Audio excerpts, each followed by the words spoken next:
Это новый Mac Mini, самый маленький, самый дешевый и достаточно мощный компьютер от Apple. Сегодня подробнее поговорим о том, что это вообще за зверь такой, ведь он обновился впервые за 14 лет. Будет интересно, меня зовут Максим, вы на канале Demons Lounge, поехали!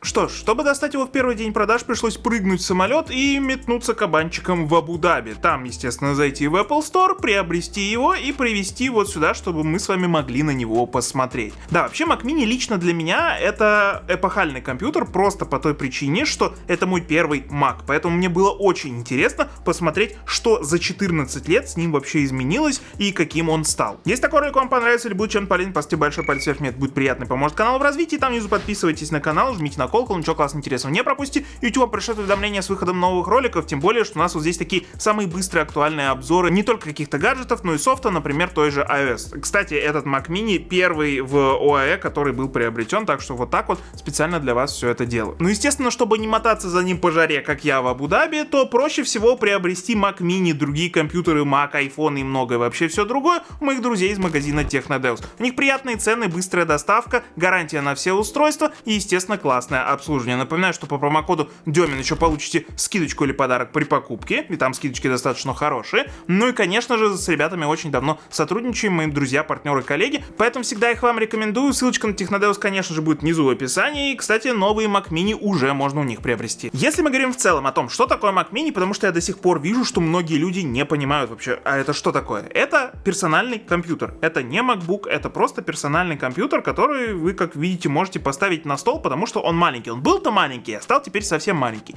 Насколько маленький? Ну, чтобы вы понимали примерно как Magic Mouse по одной грани, ну или как полностью Apple Trackpad, то есть это очень маленький компьютер. Он, кстати, достаточно легкий, что как бы немного намекает на том, что, возможно, это какое-то компактное решение, которое можно взять с собой. Но об этом чуть позже поговорим. Пока же вы должны понимать, что вас в комплекте ожидает сам компьютер и кабель питания. Все остальное вы покупаете отдельно, но это как плюс, так и минус. Конечно, вы можете вот купить себе дорогущую клавиатуру от Apple, трекпад, какую-нибудь дорогую мышку, поставить это на все какой-нибудь Studio Display, но по факту вы можете использовать абсолютно любую периферию. Вы можете использовать самый дешевый монитор, который у вас где-нибудь завалялся. Вы можете использовать условно какую-нибудь самую дешманскую клавиатуру, самую дешманскую мышку. Эта штука всеядная и работает она с абсолютно всем. При этом, при всем, несмотря на то, что она вот прямо крошечная, а я на нее смотрю и до сих пор не перестаю удивляться, потому что она стала, ну, как предыдущее поколение Apple TV, наверное, и тем не менее, в ней есть динамики, и тем не менее, в ней встроенный блок питания.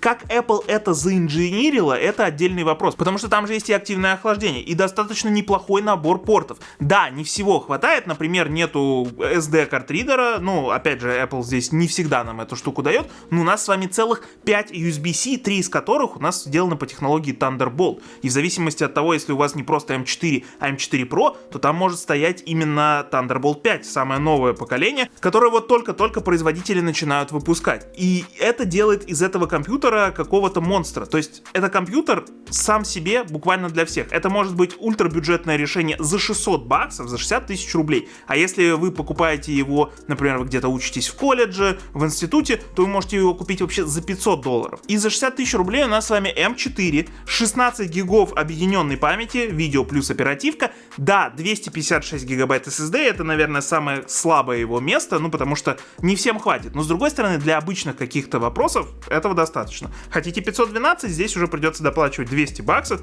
но за 200 баксов можно купить отличный внешний SSD, тем более разъемчиков у нас с вами достаточно много.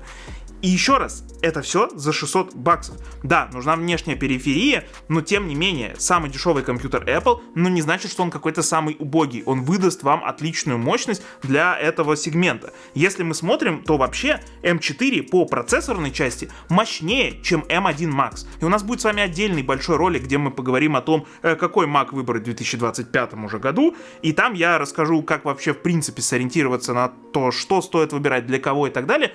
Но на текущий момент это очень круто. Или мы берем себе M4 Pro за $1400, и вроде уже дорого, но это M4 Pro, который по процессорной части мощнее, чем M2 Ultra из Mac Pro. Из Mac Pro, вот того гигантского, за 8000 баксов. И вот эта маленькая штучка которая буквально у вас на ладошке помещается, она мощнее. То есть это вот какой-то уже реально новый уровень. Если мы говорим о том, как это все сделано, традиционно классный дизайн в маленьком корпусе. Здесь, как обычно, все Apple Way, кроме, пожалуй, кнопки, про которую разве что ленивый не сказал, что она находится снизу. Ну вот сейчас, честно, когда мы это настраивали, я ее попробовал подключить, да, это как бы не совсем интуитивно, но будто бы это не такая большая проблема. Во-первых, комп вы часто не выключаете, а во-вторых, ну как это там прям показывает, что надо вот так взять, нажать и поставить? Нет, чуть-чуть приподняли, нажали прям той же рукой и все. То есть никаких здесь проблем особо нет. Собственно, естественно, в этом ролике я вас не буду грузить какими-то тестами производительности, все-таки это не совсем формат моего канала, для этого есть какой-нибудь Паша не шарю, который может всякие эти тестики для вас сделать, но я вам просто рассказываю про устройство, про то, как оно работает в целом. И в целом это отличный базовый, а может быть для кого-то не базовый, персональный компьютер. Стоит ли брать его вместо MacBook'а? Ну, на самом деле вещь индивидуальная. Если у вас чисто работа за столом в каком-нибудь офисе, то почему нет?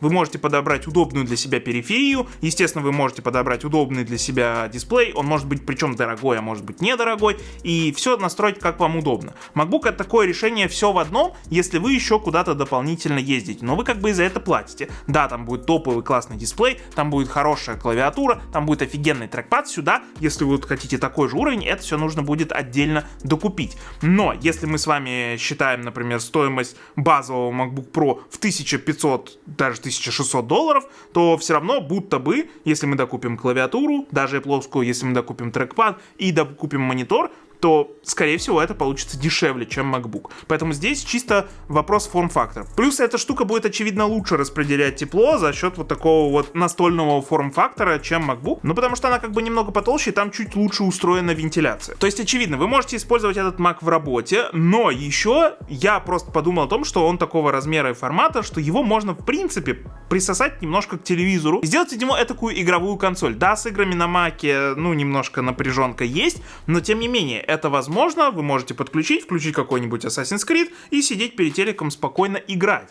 И это звучит как интересное решение. Возможно, Apple будет в дальнейшем в это метить, потому что я лично слышал, что Apple в том числе собирается этот Mac продавать как вот такой аналог игровой консоли. И будто бы за $600 это не очень плохой вариант. В итоге, по первым впечатлениям, стоит ли эта штука своих денег? $600 определенно да. Стоит ли покупать себе эту штуку, если вам нужен персональный компьютер и игры не ваше ключевое значение? Ну тоже будто бы да. Потому что я не вижу никаких здесь проблем и претензий с тем, что это плохой компьютер. Это отличный базовый Mac, который, ну, естественно, мы берем в формате ПК, да, персонального компьютера, не переносной. Хотя, опять же, да, мы можем спокойненько взять его, какую-нибудь клавиатуру, подключить какой-нибудь iPad mini, выводить на него картинку, и все это у нас будет такое персональное, прямо портативное решение. И это интересная штука, возможно, кто-то даже так будет использовать, потому что он легкий. Он намного легче даже, чем какой-нибудь MacBook Air, и вы его можете просто с собой куда-нибудь бросить, где угодно к любому экрану подключить его, и это будет работать. Так что да, возможно, это и как портативное решение тоже будет просматриваться. В остальном же тот случай, когда Apple прям сделали годный продукт, который от них ждали, и 14 лет будто бы мы ждали не зря. Вот у нас были Mac Mini и на M1, и на M2 процессоры, но они, кстати, не то чтобы стали плохие от выхода нового, но новое поколение уже специально заточено под ARM платформу, то есть там это просто была платформа от Intel, в которой внутри была куча места, которое никак не использовалось. Здесь это поправили, и, естественно, инжиниринг всего этого был в том числе нацелен на то, чтобы здесь уместить все железо так, как оно задумывалось изначально в этом форм-факторе. Что ж, вот какое-то такое у меня мнение по поводу нового Mac Mini. Если вам этот ролик понравился или был чем полезен, поставьте большой палец вверх, мне это будет приятно и поможет каналу в развитии. Там внизу подписывайтесь на канал, жмите на колокол, ничего классного интересного не пропустите. YouTube вам пришлет уведомления с выходом нового видео. И, естественно, там же внизу в комментах пишите, как вам новый Mac Mini, нравится, не нравится, может быть, хотели бы подробнее что-то узнать, как, что, где работает. С удовольствием почитаю, с вами подискутирую. Ну, естественно, вот эти два видео специально подобраны для алгоритма YouTube. Зацените, если не видели. Все, конечно, жмите, чтобы подписаться на канал. С вами был Максим. Спасибо большое за просмотр. Пока.